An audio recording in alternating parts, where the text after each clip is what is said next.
तोड़ने की नहीं, जोड़ने की बात करता है। इस्लाम लोगों को मिलाने की बात करता है।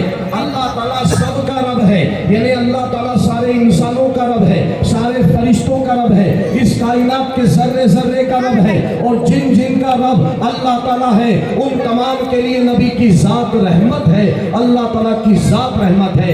इसीलिए ये बात सिर्फ कुरान पाक ने आखिरी में बयान की है, लेकिन उससे पहले कितने ही सहीफे हैं, कितनी ही किताबें हैं जो दूसरे नबियों पर नाजिल हुई, उन्होंने भी एक ईश्वरवाद की, एक खुदा की इबादत की तालीम आई है। एकम ब्रह्मा, ये ब्रह्म सूत्र है। एकम ब्रह्मा द्वितीय नास्ते नेह नास्ति किंचन एकम एवं अद्वितीयम। वेद कहते हैं कि मालिक एक है, ईश्वर एक है, खुदा एक है। मौलाना अब्दुल्ला सालिम को बुलाया होता ना, पूरा स्टेज हवा में उठा देता है, वही ब्राह्मण को बस है, उसका कोई शरीक नहीं है, अंश भर भी दूसरा नहीं है। ये दुनिया की दूसरी किताबें भी कहती हैं। आप तवज्जो फरमाएं। और इसी तरह यजुर्वेद का श्लोक है जी, जो एक खुदा की इबादत पर पूरी दुनिया को दावत देता है। एक खुदा की इबादत यजुर्वेद के अंदर आया है, अंधतमा प्राविशन्ति मां संभूति मां पासते ततो भूयते तमोयो सभ्यतामरता। यजुर्वेद कहता है कि वो अंधकार में पड़े हुए हैं जो संभूति की उपासना करते हैं। संभूति यानी जमीन की जड़, अग्नि, वायु, हवा, इनकी उपासना करते हैं। वो अंधकार में पड़े हुए हैं जो इनकी उपासना करते हैं। और जो संभूति की उपासना करते हैं, पेड़ पौधे दरख्त पत्थर की उपासना करते हैं, वो भी अंधकार में पड़े हुए हैं। ये वेदों की तालीम है, और वेदों ने इंसानों को इसीलिए कहा, इस्लाम ने जो पैगाम कुरान में किया है, अल खल्क़ यालुल्लाह, पूरी कायनात अल्लाह ताला का कुंबा है। अल्लाह के रसूल की हदीस है कि ये पूरी कायनात अल्लाह ताला का कुटुंब है, अल्लाह ताला की मखलूक है, और मखलूक को तशबीह परिवार से दी है कि अल्लाह ताला का कुटुंब है। यही बात तो वेदों में आई है। महाउपनिषद अयम नीजा परोवेति गणवा लघु चेतसाम उदार चरिता नाम तो वसुधैव कुटुंबकम। ये छोटे चित्त वाले लोग होते हैं जो तेरा मेरा करते हैं। जात पात में जो बटे हुए हैं, जो हिंदुस्तान को बांट रहे हैं, हिंदू मुस्लिम के खानों में, सवर्ण और अछूत के खानों में, वो छोटे चित्त वाले हैं। वेद कहते हैं कि बड़े चित्त वाले वो हैं, नाम देगा क्या वाले वो हैं जो सब पूरी धरती को अपना परिवार समझते हैं। कुरान यार, सारे इंसानों को अपना परिवार समझते हैं। ये अल्लाह ताला का कुरान भी कहता है, और यही वेद भी कहते हैं। और आप देखिए कि अल्लाह ताला ने इस इंसानियत की हिदायत के लिए 1,24,000 नबियों को भेजा है। हर कौम के अंदर नबी आया है, हर जमात के अंदर नबी आया है। इसीलिए तो श्री कृष्ण ने गीता में कहा, हे अर्जुन यदा यदा हि धर्मस्य ग्लानिर्भवति भारत अभ्युत्थानं धर्मस्य तदात्मनं सृजाम्यहम्। कि जब जब धरती में पाप में वृद्धि हो जाती है, अंधकार बढ़ जाता है, जुल्म सितम बढ़ जाता है, दुराचार बढ़ जाता है, तब तब एक अवतार जन्म लेता है, एक अजीम किरदार जन्म लेता है जो जुल्म को मिटा देता है, अधर्म को मिटा देता है और धर्म को स्थापित करता है। यही हाल तो मक्के में हो चुका था। औरतों को, बेटियों को जिंदा जमीन में गाड़ दिया जाता था, जिनाखोरी आम हो गई थी, इंसानियत तड़प रही थी, लोग जुल्म सितम आम हो गया था, धर्म की हानि हो रही थी। अल्लाह ताला ने वो आखिरी पैगंबर, आखिरी नबी, आखिरी रसूल को भेजा, और उन्होंने इस्लाम की, इस्लाम का मतलब होता है सलामती। ये सिर्फ मुसलमानों का मजहब नहीं, बल्कि सारी दुनिया के इंसानों का मजहब है, जो उस परवरदिगार के लिए जो सर्वाधिक महानतम, उच्चतम, विशालतम, प्रबलतम, नवीनतम, कोमलतम, सम्राटों में महासम्राट, शासकों में महाशासक, जो सबका पालनहार है, जो सबका भाग्य विधाता है, जो सबका जन्मदाता है, उस परवरदिगार ने कुरान पाक के अंदर इरशाद फरमाया है, कुरान पाक के अंदर इरशाद फरमाया है, अल्हम्दुलिल्लाहि रब्बिल आलमीन अर्रहमानिर रहीम। कि अल्लाह ताला जो सबका पूजनीय है, जो सबकी भक्ति के लिए एक वाहिद हस्ती है, एक वाहिद ताकत है, जिसे खुदाए पाक कहा जाता है। इसलिए उसी की उपासना करो, उसी की पूजा करो।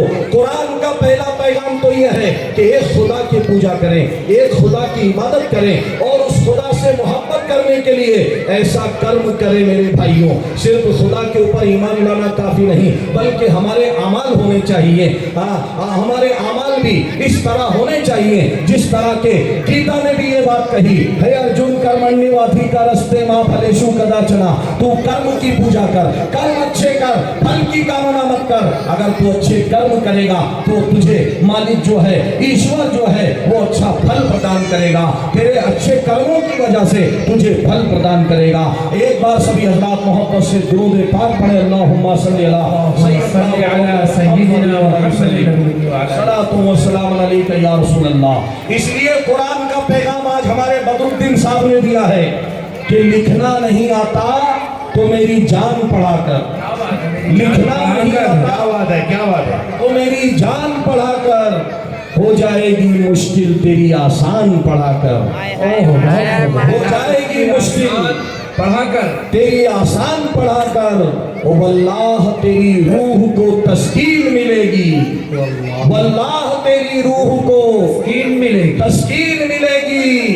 तो कुर्ब के लम्हात में कुरान पढ़ाकर, सुभान अल्लाह, तो कुर्ब के लम्हात में कुरान पढ़ाकर, लिखना नहीं आता तो मेरी जान पढ़ाकर। और ये एक वो चीज है, गीता ने कहा परिवर्तन संसार का नियम है, हर चीज बदल गई है।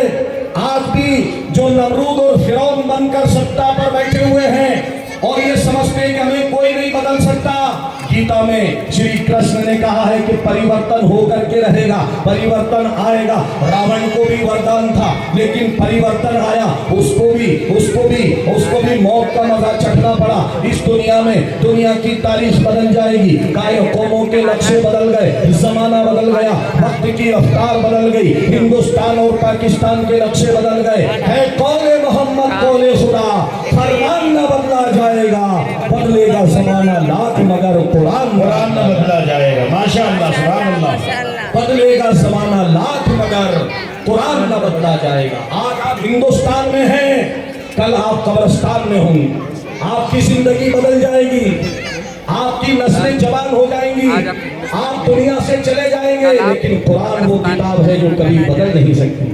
1400 साल से लेकर आज तक कुरान का एक शेर ज़बर भी नहीं बदला गया।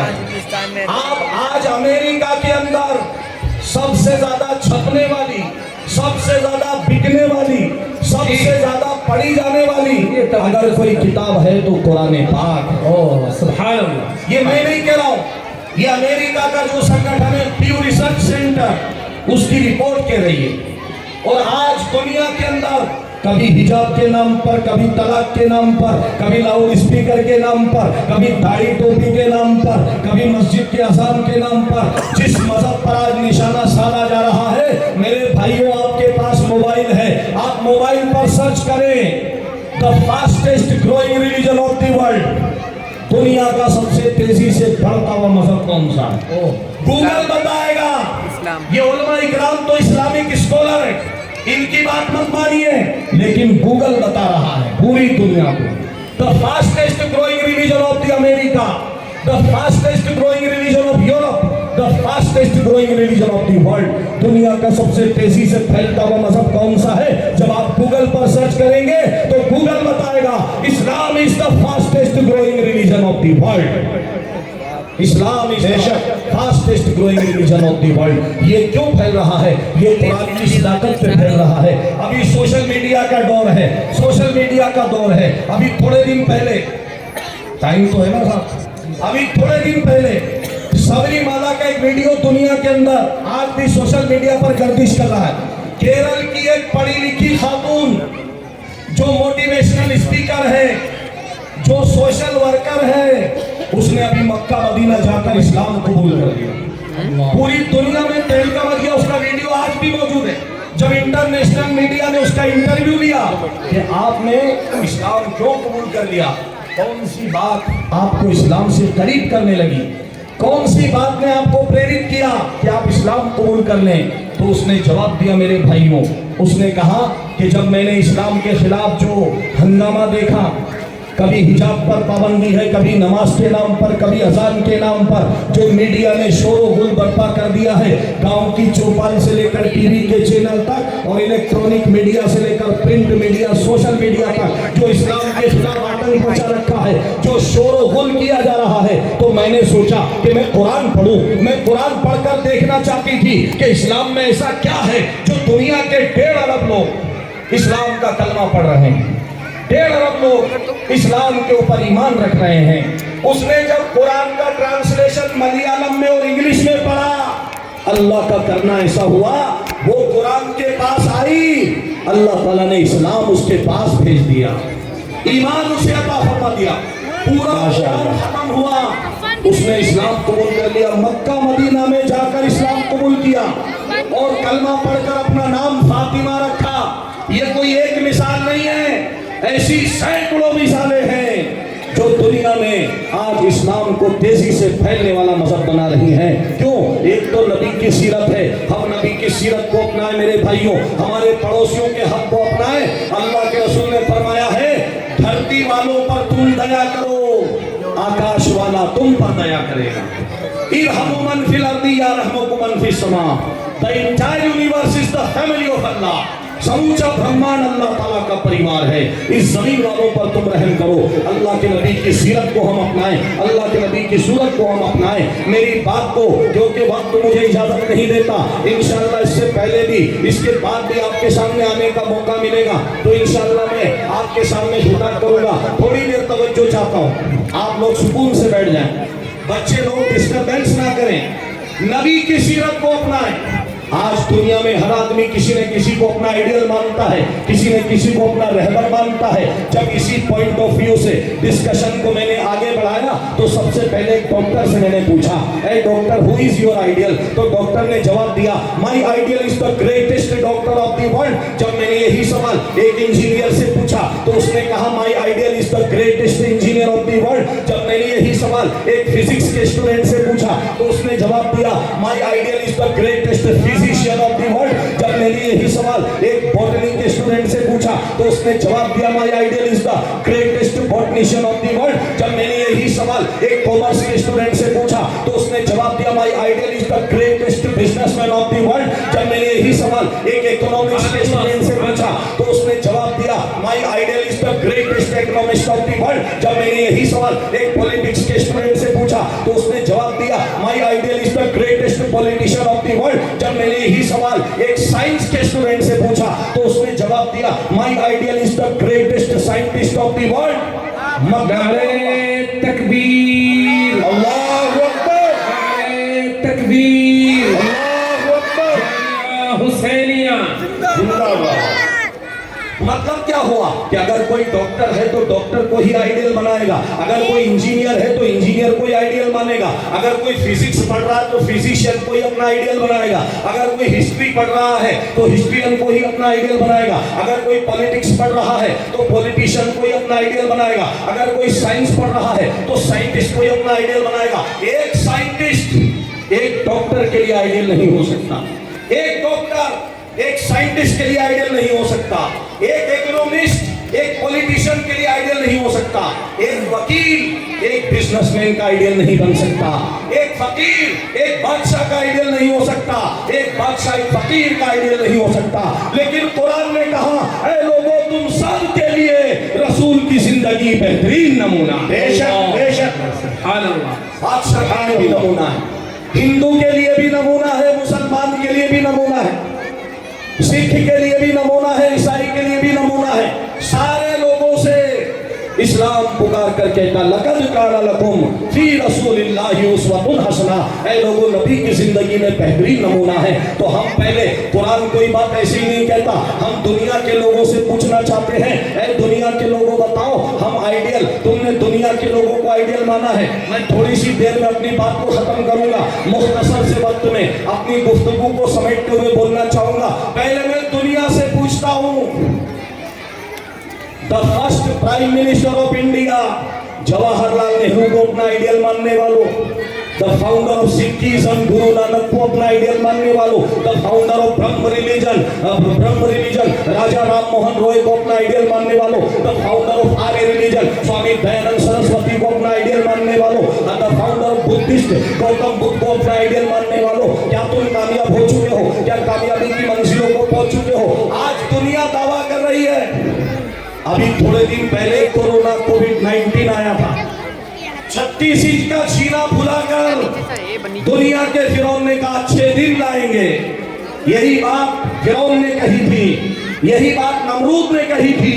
नमरूद के लिए अल्लाह ताला ने एक मच्छर को भेज दिया, एक छोटा सा मच्छर। उसने कहा मैं खुदा से जंग करना चाहता हूं।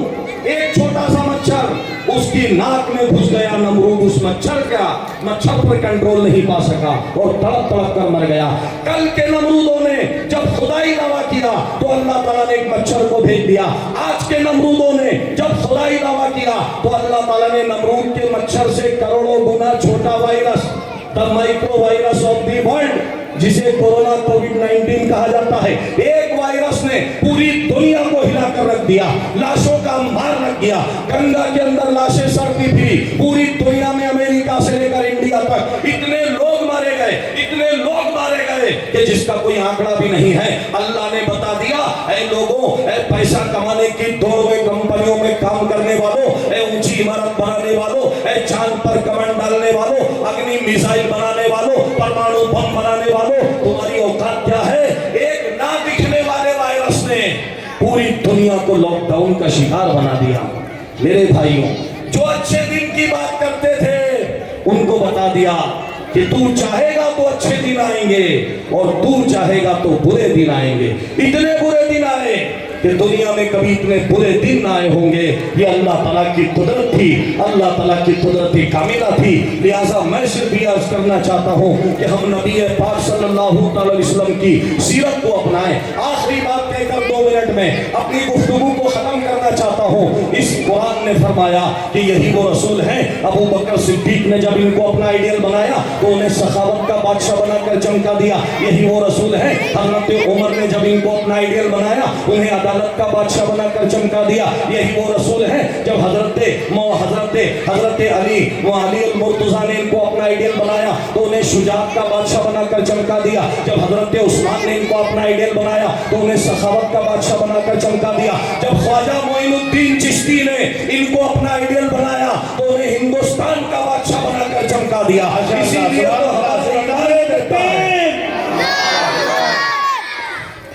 ख्वाजा मोइनुद्दीन चिश्ती ने जब इनको अपना आइडियल बनाया तो उन्हें हिंदुस्तान का बादशाह बनाकर चमका दिया। या रसूल अल्लाह, चमक तुझसे पाते हैं सब पाने वाले, मेरा दिल भी चमका दे चमकाने वाले, मेरा दिल भी चमका दे चमकाने वाले। लिहाजा हम नबी की सीरत को अपनाएं मेरे भाइयों। नबी की इस्लाम एक सुपर पावर आइडियोलॉजिकल ताकत बनकर उभर रहा। दुनिया के अंदर इस्लाम से बढ़ करके कोई सदाकत नहीं है। आप हजरात नबी की सीरत पे कारबंद हो, नबी की सुन्नत को अपनाएं, अपने पड़ोसियों का ध्यान रखें कि भूखा है अगर पड़ोसी तो इतना रहे ख्याल, कुरान वालों तुम पे निवाला नहीं हलाल, कुरान वालों तुम पे निवाला नहीं हलाल। अल्लाह ताला से दुआ है मौला करीम तमाम मुसलमानों को सुनने के साथ साथ अमल करने की तौफीक अता फरमाए। कुरान पाक से हमारे रिश्ते को मजबूत बनाए। हमें कुरान पढ़ने, पढ़कर समझने और समझकर अमल करने की तौफीक अता फरमाए। वमा अलैना इल्लल बलाग। अस्सलाम वालेकुम अस्सलाम, माशाअल्लाह, जज़ाकुमुल्लाह। हज़रत मौलाना माइक